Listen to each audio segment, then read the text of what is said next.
Game Break and C. Webb. I got Candace, Barron, and Big Shaq in here. We did a little bit of talking about Kyrie before the game, talked a little bit about his leadership. You see his field goal percentage doesn't need any help. He's knocking them down to 50% a clip. Okay, guys, the first thing that comes to your mind, who has the best handles, Kyrie or Curry? That's tough, man. You know, they do it.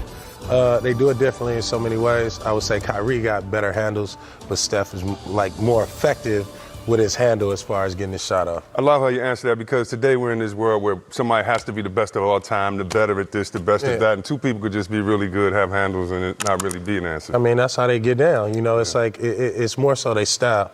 You know, Kyrie uses his handles to break the defender down. You know, his handles is his weapon and his finishing. I think with Steph, his handles get him space, right? And so they're both effective. I just think Steph, when he's coming down the court, he knows how to get his space and get his shot up faster than anybody. I've never seen nothing like that. Yeah, you know, Shaq, I was reading some material in the back, and it said that Golden State has not been playing well in the last 10 games because of DeMarcus Cousins, because defensively they said that Draymond Green has slowed off in his thing, and they go by plus minuses, which I hate, because if I come off the bench, we're already down a certain number. What do you think about kind of the plight of the Warriors and how they're playing, and their individuals specifically? They know that they can win. They know that they're going to win. They know they can hit that switch anytime. Anytime they get upset, they go on a little run. So as the season starts to end, right now they're just bored. Okay. Listen, we know who we are. We know what we can do.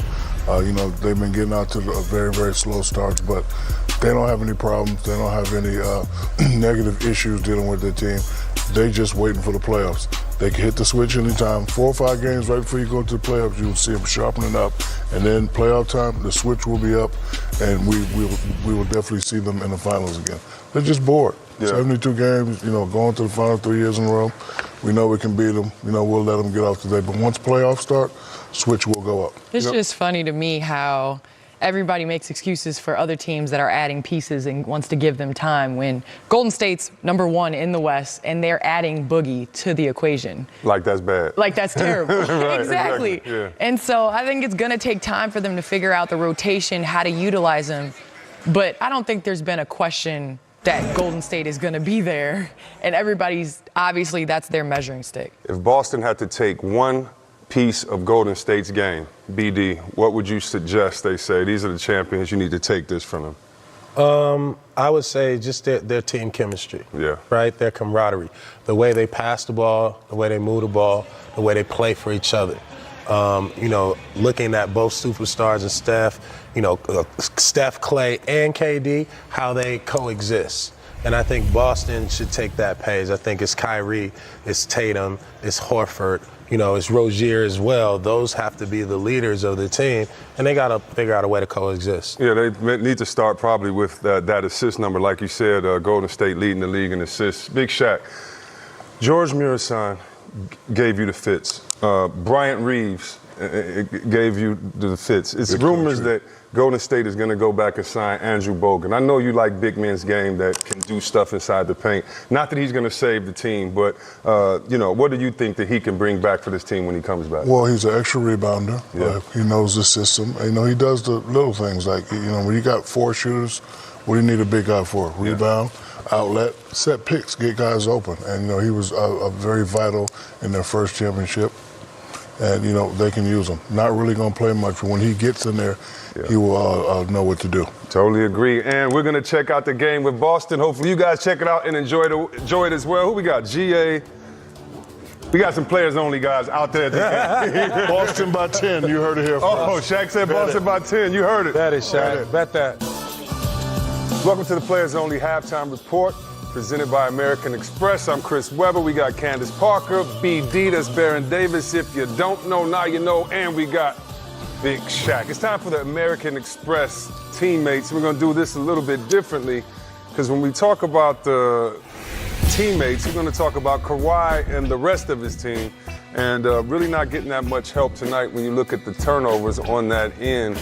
And, you know, when we look at this, Shaq, do you think that the rest with Kawhi is helping or takes away from some of their chemistry? I mean, they're playing well, but just for tonight. They've been playing great in the Eastern Conference. We know they're ahead of the East, but how do you think that rest is going to play and come into effect when the playoffs start? I think it's going to be an advantage because if you look at the standings, they don't really need this game. Right. They're in second, and Pacers are 5 games behind them. So, you know, you want to play well at home, but this isn't a game that they really need. And, you know, for them, they're good enough to go in the locker room and say, okay, we lost the game, but we lost the game because we had turnovers and we didn't hit a lot of shots. So this isn't a game to, you know, worry about because they might lose to the Houston Rockets. You know, Candace, you just heard the big fella talk about turnovers, and I know you got a package for us and about turnovers. You don't like nasty play. Yeah, I mean, Kyle Lowry has 5 turnovers. As a team, you know, they have 10. And the problem with their turnovers is they're, you know, a lot of them are live ball. I mean, here you have your point guard, James Harden, coming over and making him turn the ball over. Here you have Siakam, who's used to playing in the open floor, making decisions in the half court. And then again, right here, you have indecisiveness, throwing it to Marc Gasol, flashing, just sloppy. And when you're playing that type of game, it gives the Houston Rockets an opportunity to get into fast break. They have 15 fast break opportunities. But then it also negates your biggest weapon in Siakam because he's 1 for 4 from the field because he's not able to get out and transition on the other end. You know, Baron, they have 19 points off of 10 Toronto turnovers, and you saw some of that play as well, but you kind of like what they've been doing on the defensive end. Yeah, I actually do. I think that, you know, Houston is poised to make a run because they have been playing better from the defensive end. They got some athletic wings. And if you see right here, even James Harden, our candidate from MVP, is playing well defensively and has been playing well. And that's leadership, right? That's somebody who's improving his game. But if you look, they're forcing Toronto into the paint, and jump passing will always result in a turnover, Jeremy Lin. And then that results in a Gerald Green 3. Anytime you drive in the hole and you see bodies, it's difficult. It's difficult to finish. And it was a great play by Gerald Green. Oh, good pass. What do they do again? Oh, another good pass. Another great pass. Uh-oh. Coach's son. Austin knocking down threes. They're gelling together right now. Yeah.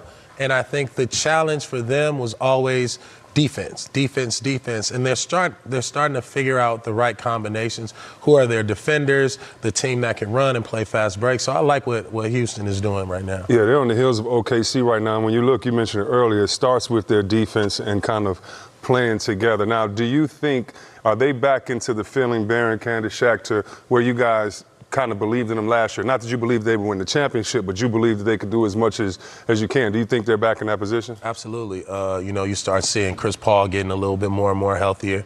I think adding, you know, Fareed, guys like that. You added Austin Rivers. So you added Amon Shumpert. So you got guys that are mobile, right, and athletic enough to defend the Warriors when they come to the Western Conference Finals. My only question for them, and we saw it last year in Game 7, if they're not shooting a 3-ball well, what else can they do to help them get a win? Yes, they are playing better defense, but against a team like Golden State, you're going to have to play excellent defense because they have so many weapons. So, you know, if they shoot the ball well, like they've been shooting in the first half, they can go pretty far. But last year, as we saw in the Western Conference Finals Game 7, they didn't shoot the ball. 27 misses in a row in Game 7, Candace. Maybe just one layup would have helped. I mean, one layup would have helped. But I think the biggest test for them was when everybody was injured. And James Harden put the team on his back and got them from 10th back into contention. Now everybody's getting healthy. You see Eric Gordon feeling good. He had 30 the other night. You see Clint Capella running rim to rim every time. And the type of style they play, where they're moving the ball the way they do, it allows Clint Capella really to get a lot of more offensive rebounds and them a lot more possessions when they are missing threes. Yeah, let's not forget with Kenneth Fareed, he's out tonight with an illness, but a left hip contusion, but let's not forget what he's added to this team. And apricot bees. Shaq Stubble looked like he has snow stuck to his face. Uh-oh. You ain't gonna say nothing, Shaq? Here comes The your big mama. gray beard, I'll tell you what he's thinking after we come back from the break. Big fuzzy Gray, wuzzy. baby, and all. The big fuzzy wuzzy wasn't Look at there. the same. Look at the same right here. Back to the American Express halftime report. Yeah, man. You know what time it is. It's coming. It's March Madness on TNT, TBS, CBS, and True TV. Now, the selection show, that's going to be Sunday, March 17th on CBS. Then the dance starts with the first 4 on Tuesday, March 19th. Game 2, That man, Steph Curry. Candace, you've never been to a game? I have never been to a You game. need to get to a game. That's one of the loudest crowds. Make it happen. Is that a Tiger jacket? People, Rorico, not Oracle, Rorico. Hey, we used to have to wear you suits. got What happened to the dress code? Yeah, I got I got you. Come game naked now, do whatever you want. You've been watching. Welcome to Players Only and the Auto Trader pregame show. Now, we all know the Beard is on another roll. He dropped 42 on Boston just a couple of nights ago. But can he do it tonight against the Claw? That's Kawhi Leonard and the Raptors. But we'll see. We got the Rockets-Raptors next on TNT. About our second game tonight. That's the reeling Celtics and the big bad Warriors. That game is coming up on the second game of our doubleheader tonight. What's up? I am C. Webb. We got the Big Diesel here. We got Candace Parker, and we got Baron Davis. Now, hey guys, it's time for Accelerate Your Game. We should actually call this Decelerate Your Game because the Celtics, well, they got some problems. And when you look at their record, I mean, they've lost 7 to 10, 1 out of the last 5, and look at that point differential. And I don't know, guys, if it's the record is worse or maybe what's in the locker room as we look at a tweet that Kyrie Irving sent out yesterday. And he just says, I didn't want to come into this game to be cameras in my face. I don't want to be famous, be a celebrity, whatever embodies that. It's a little hard for me. I wanted those things when I was younger, but now I just want to play at a high level. Baron Davis, decipher that for me. Okay. Can you put that back up? That's like it's like a crossword puzzle, man. You know, it's like how do you want to be a superstar?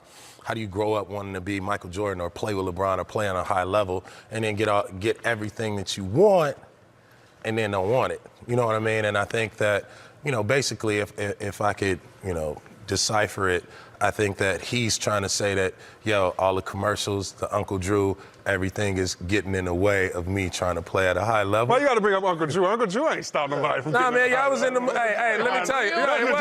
Hey, y'all was in the movie. I wasn't in the movie. You know what I mean? Y'all cut me out the movie. It's about Uncle Drew, the movie. Y'all cut me out. That's why the movie didn't do well. You know what I mean? But hey, sorry. Good shot. Sorry. Hey, it did very well. $7 million worth. Okay, That got the numbers. No, listen. That's all he wants is money. Listen.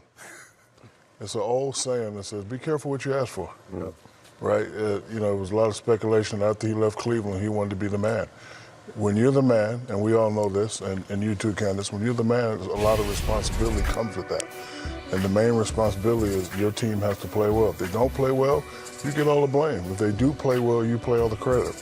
You know, you get all the credit. Right now, since the All-Star break, they're not playing well. And I'm going to go on record and say it's his fault. Because when we're the superstars and the team don't play well, it's always our fault. And it's our job to get it fixed. Now, if your young fellas that can play are not happy, it's your job to make them happy. And I watch how they play. It's a simple fix. And, you know, we're all superstars up here, and we all did one thing to, you know, make us great and make our players great. Sacrifice. Yep. Sometimes Kyrie does a little too much, right? When you don't have to. Like me, when I was playing, I wanted to face up and do all the Kevin Garnett, but I didn't have to do that. So what I did, I used myself, boom, boom, boom, get double, made other guys better. Now, he got some young horses that want to play. If I was him, I would save myself and use them. Give them a chance to go to work. Now, if they don't go to work, now you step up and take over and let them follow you. But you can't isolate them and say, oh, they're young, they're not ready to do this, because they are ready. Yep. They made it to the Eastern Conference Finals without you. So it's a simple fix. He just got to utilize his horses. When you're an older player, you utilize your horses. LeBron utilized you. Yeah. You hit the game-winning shot for Cleveland. So utilize the young fellas. It's a simple fix. Focus on the leadership. I think what's been lacking in Kyrie throughout the whole year is he hasn't been the leader that the Celtics need. You are probably the best, most explosive player, but you're not leading, right? And in order for them to make that step in and get back where they are, he has to take that sacrifice, right, Shaq? He has to take the sacrifice, pass the ball a little bit, get somebody open, sacrifice his game 1 or 2 times to let the team know that, you know, he's for the team. You know, Candace, is this unfair? Because I know you have a package for us. When Irving doesn't play, the Celtics are 9-2. When he plays and takes 16 shots or fewer, they're 17-8. When he takes more than that, they're 12-16. they average 3 more assists when he isn't around. Are those just fake numbers, analytics, or what do you see? I know you have some film for us as well. They're not analytics, and I think it's evident in the way that they played last year. And I hate to keep beating a dead horse at the way that they played last year in the playoffs. I mean, last year in the playoffs, they were moving the ball. Everybody was sharing. Here, obviously, we're taking a portion of the game, but he's getting deep in penetration. Here is just in transition, but this is a play that superstar players make. Goes off his foot. It's a turnover. It was a 2-on-1 fast break. And then here, Tatum. I feel like Tatum plays a different game when Kyrie plays. He feels like he has to do too much because I don't know if he doesn't know when he's going to touch the ball again. And then in the half-court set, you look at the time. It's 4 minutes and 37 seconds left in the second quarter. This is normally Terry Rozier's time last year. Here again, Kyrie making plays, Terry standing in the corner. And then Morris, I love him. He's great from 3, but that's not a shot that the Celtics want him to take. You know, I think that a lot of people underestimate how important it is to play with your teammates and how important it is to get everybody involved. And I hate to keep using Golden State as an example, but you have 2 of the best players in the entire world, one of the best shooters in the entire world, and they're willing to sacrifice their game. You cannot tell me Klay Thompson couldn't average 30 per night if he wanted to, but he shares and he understands that there's a bigger picture. And I think that's what needs to happen in As a Celtics. superstar, the best decision I ever made in my life was when I decided to let my young dogs play. Like when I first came in, it was all about me. I want to do it by myself. It was a kid named Penny Hardaway. I let him play. We both went to work. Then when I got to LA, you know, I left Orlando. I wanted to do the same thing, kind of help a old boy back. But as soon as I said, you know what, Kobe played with me, best decision to make. So Kyrie has to let those guys play. They want to play, use them. But Shaq, don't you think it's different as a guard, though? No. Like No, as a it's guard, not. do you think it's? You don't think it's? No, it's just you got to be smart, right? You got to know how to delegate authority. That's and it. when you're the superstar, And show love. you got to show love to everybody. When you look at the clip that you ran with Jason Tatum, and they down 8 points, that's just that's a frustration thing, right? And so even if he did, you got to go over there, you got to put your arm around him, you got to let him know, I'm making mistakes, you making mistakes, but we're going to get it fixed. Candace, He's I have a not question delegating. for you. How many points do you think Kyrie should average? I mean, he's at 23 right now All right, with a so- career high 7 assists. All right, so Shooting 24, 50%. 24 divided by 4 is what? I mean, 6, right? So that's 2 jump shots, 1 layup a quarter. And he can get any shot he wants. See, like, Sure.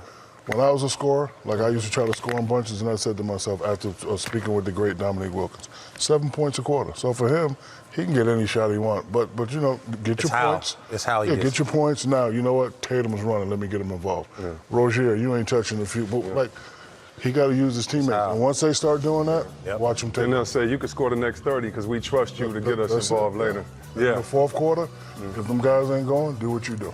Yeah, and we're gonna do what we do, and what is that? Let's watch some basketball and act like we are working. That's right, that's Kawhi, that's the Claw, he's a bad man, and that's Baron Davis. You gotta coordinate, you gotta bang, bang, bang, bang, bang, bang, bang. You gotta coordinate, from the rooter to the tutor.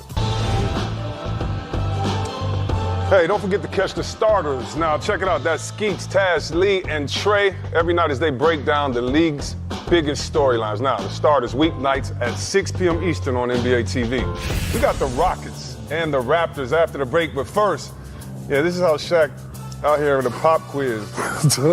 24 divided by 4. I just did Get Layla's him, math Shaq. last night. I'm Get him, done. Hey, TV Shout out making to Layla. 24 divided by 4, Shaq. Yeah, Layla. Yo, Don't fourth come grade out with her math math. Fourth crash. grade math is no joke. Keeping you right. I Man. wanted her to answer because I didn't know. In the NBA 2K League draft, Jazz Gaming selects Rhea from Washington.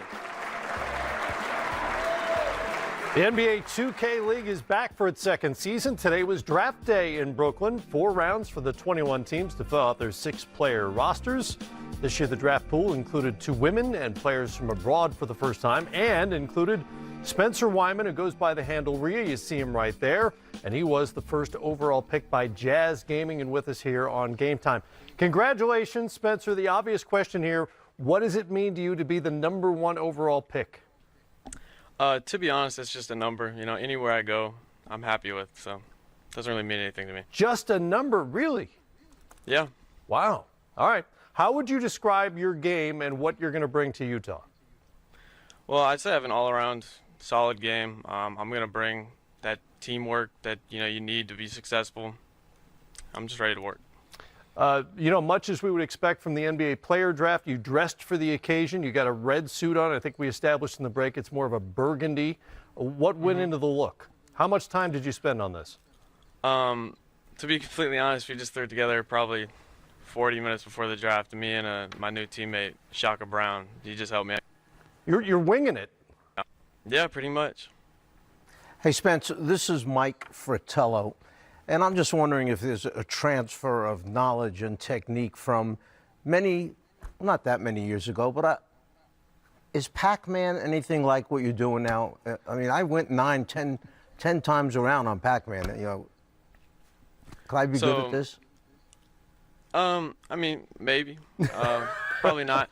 It's a couple extra buttons you got to hit. There are a lot more couple buttons, extra Coach. inputs. Yeah, it's a video game at the end of the day, but you're sitting here, you're playing it, 6-7 hours a day, maybe more, maybe less, and you're working, you're practicing, perfecting your craft. Obviously at the end of the season you want to be in the championship if you can be. You want to walk away with the title, but what other goals have you set for yourself for the course of the season, which begins in April? I'm looking to build a family here in Utah with my new teammates. I'm good friends with 3 of them already, so I'm just looking to build on that and create a real family over here and run with that. Spencer, this is David Griffin, and I think on my side of the ledger, we're calling that a wine-colored suit for wine and gold, but that's a whole nother story. Tell me about your game style, Spencer, and why did they make you the #1 pick, and how did they go about deciding that? Well, I'm an inside-out kind of player. I like to work inside first, and then, when that's there and they're respecting it, I like to shoot jump shots. It was a team decision, compete, hit me up. He told me if you're there, or when you make the 150, we're taking you. You're our guy. Well, good for you. Congratulations on the. Well, you don't care. You said you don't. It's just a number, but I was going to say congratulations, the #1 overall pick, and anything seems pretty good to me. Yeah. I appreciate it. I really do. Okay, Spencer Wyman with us, Rhea from Utah, the #1 pick in the NBA 2K League draft. Appreciate the time. Good luck this season. The NBA 2K League tips off the 2019 season on Tuesday, April 2nd, with 21 teams involved.